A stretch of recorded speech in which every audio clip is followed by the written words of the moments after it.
ay Sniper 135 overheat, kaya naglabas yan ng indicator sa funnel board ng overheat.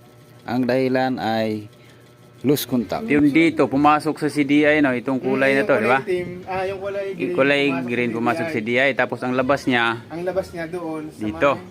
sa may relay. Sa may relay. Oo. Tapos ang labas naman ng relay ito sa blue, papasok naman sa dito. Dito sa pan. Sa pan na. Yun ang magbabato ng 12 volts papunta. Positive ang lumabas dito, ito negative, ito positive. Sundutin mo daw ulit doon kung patayin itong susi kung di mo matay. Sige, on mo muna. Ayan, sundutin mo ulit.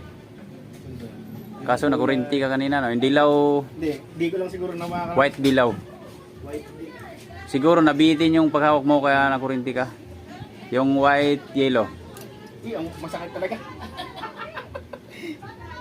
Pero pag irikta mo gano'n, wala na. Wala na. Hindi, irikta mo. Gumana, oh. Pero yung ko, wala.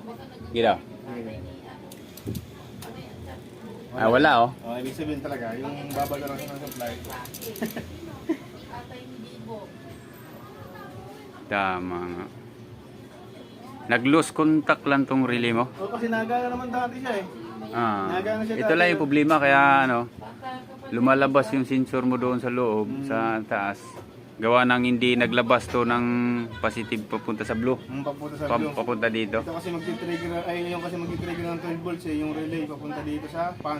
Ito yung pinaka-importante pag nag-trouble ka ng ayaw gumana ang fan motor, ay unahin mo pagsilip yung dalawang wire ng thermostat sensor kasi ito yung trigger na para umandar yung fan motor.